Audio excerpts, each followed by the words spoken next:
مستشہدین نے احادیث کے اخذ کرنے میں جو جو صعوبتیں اٹھائی ہیں، اللہ اکبر، اس کا آپ اندازہ نہیں لگا سکتے عزیزان کرام. اور اس میں اتنا محتاط تھے کہ اس کی وجہ سے اسماء الرجال کا علم وضع ہوا کہ جو حدیث کے 5 اگر راوی ہیں، ایک ایک کی جان پڑتال کیجئے، یہ 5 کون ہیں؟ یہ بکر ہے، کہاں کا رہنے والا، اس کے باپ کون، والدین کیا، بیک گراؤنڈ کیا ہے، کسی سے قرضہ لے کر بھاگ تو نہیں گیا، کہیں جھوٹ تو نہیں بولا، کسی پر ظلم تو نہیں کیا، کبھی کوئی شرعی تعدیب تو اس پر نہیں لگی. ایک ایک آدمی کی جانچ پڑتال کی جاتی.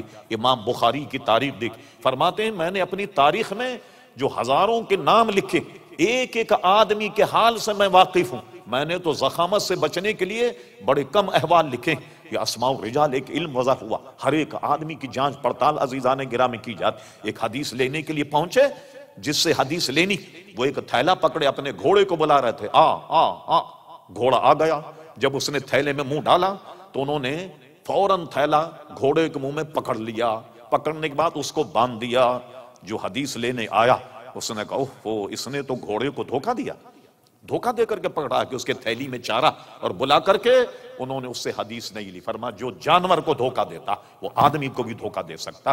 اتنا محتاط انداز اختیار کیا محدثین نے، اور ہم نے چوکڑی لگا دی. حدیث کوئی چیز نہیں. گفتگو طویل نہ ہو جا. حضرت عبداللہ ابن عمرو ابن عاص فرماتے ہیں جو بات حضور کی زبان سے نکلتی میں اسے لکھ لیا کرتا.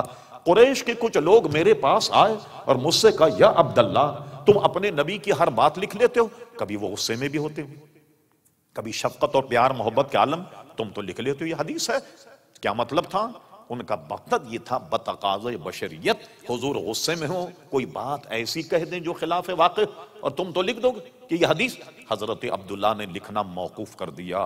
اس کے بعد حضور علیہ السلام سے پوچھا یا رسول اللہ صلی اللہ علیہ وسلم، میں اپنی یاد کے لیے حدیثیں لکھ لیا کرتا. قریش کے کچھ لوگ آئے اور مجھ سے کہا کہ تم تو ہر بات لکھ لیتے ہو. حضور کبھی غصے میں بھی ہوتے، کبھی شفقت و مہربانی کے عالم میں. تو کیا مطلب تھا غصے میں ہوں تو کچھ ایسی بات کہہ دے جو خلاف واقعہ، اور تم ہر بات لکھ لیتے. میں نے لکھنا موقوف کر دیا. اب ارشاد فرمائے میں کیا کروں؟ حضور نے ارشاد فرمایا، سنیے، فرمایا یا عبداللہ، اپنے دھن کی طرف، ابھی کہتے ہیں اشارہ کیا اپنے زبان کی طرف، یا عبداللہ جو بات یہاں سے نکلے تو اسے لکھ لیا کر. اکتب، جو نکلے لکھ لے. قسم خدا کی مجھ پر کیفیت کچھ بھی ہو مگر میری زبان سے سوائے حق کے کچھ نہیں نکلتا. یہ معیار دیکھا آپ نے؟ ہاں، مجھ پر کیفیت کچھ بھی ہو مگر میری زبان سے حق کے کچھ نہیں نکلتا. اس لیے علماء اہل سنت نے لکھا نہ حضور کے قول میں کوئی غلطی ہو سکتی ہے اور نہ حضور کے فعل میں کوئی غلطی ہو سکتی. وجہ کیا ہے؟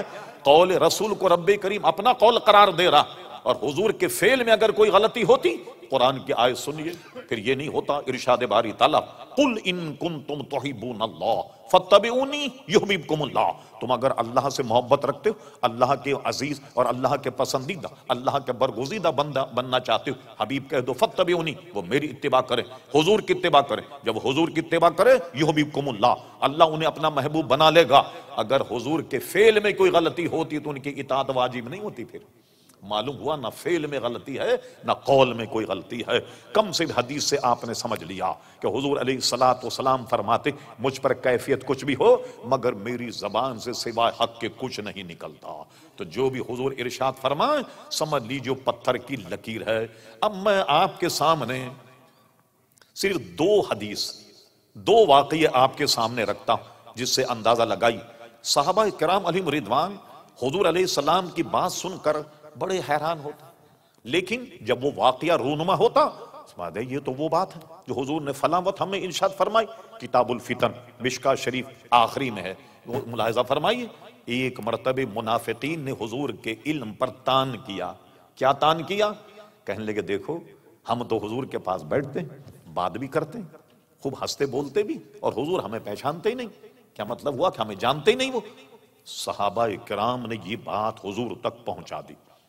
ایک مرتبہ مجمع تھا، حضور منبر پر کھڑے، فرما کیا بات، تم لوگ میرے معاملے میں ایسی بک بک کرتے ہو؟ کھڑے ہو گئے.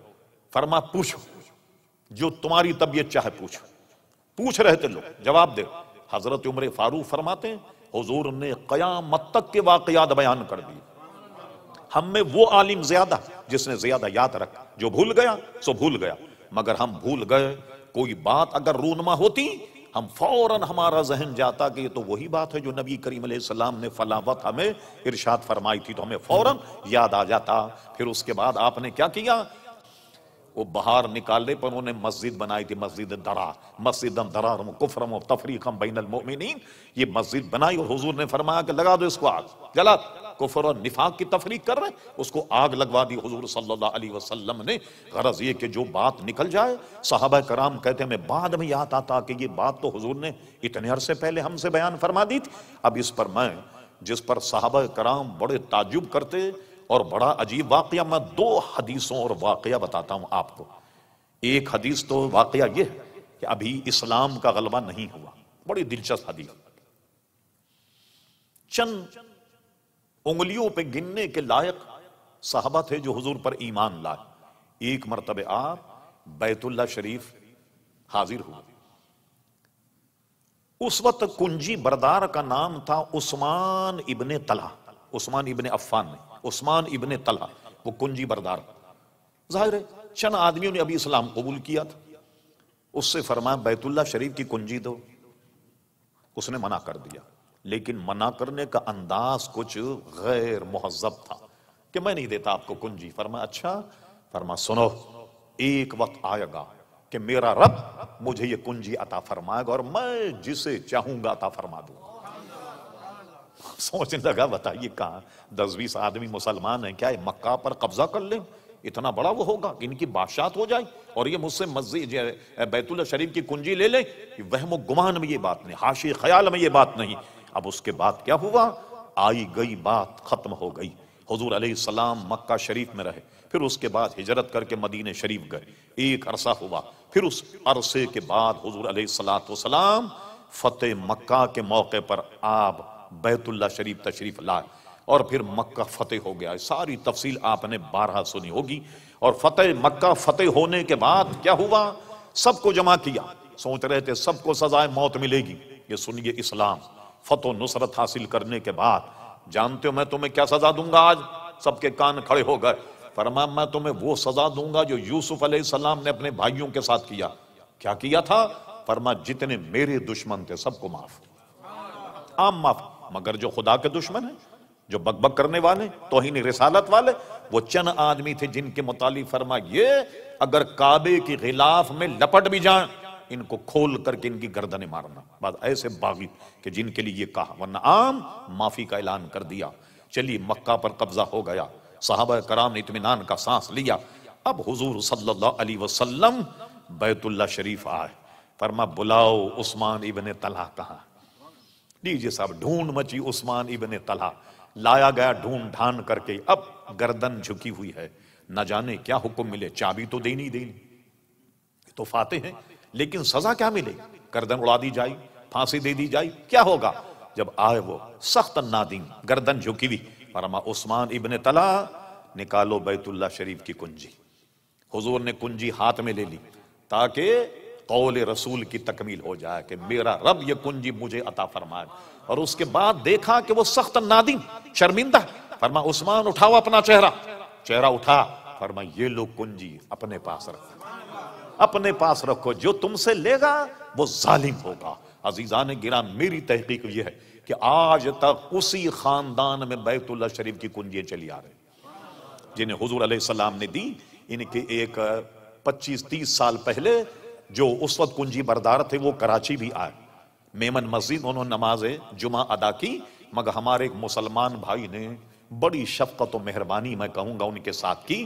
بعد میں بیچارے جب ملنے گئے زارو قطار رو رہے تھے، وہ بہت ہی افسردہ تھے۔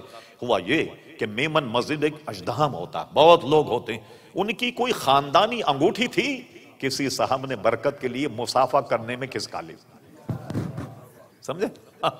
مصافحہ کرنے میں وہ تبرک سمجھ کر ان کی انگوٹھی کھسکا لی ہاتھ میں سے، تو بیچارے افسردہ تھے کہ میری یہ خاندانی انگوٹھی تھی، لیکن کراچی کے کسی صاحب نے ان کی انگوٹھی پہ ہاتھ صاف کر دیا۔ پھر اس کے بعد اب شاید ان کے صاحبزادے ہوں گے جو وہاں کے سجادہ نشین، جو کنجی بردار ہوں گے، تو آپ نے دیکھا ایک ایسے موقع پر فرمایا کہ میرا رب یہ کنجی مجھے عطا فرما اور میں جسے چاہوں گا عطا فرما دوں گا، اور حضور نے کنجی لی اور لینے کے بعد فرمایا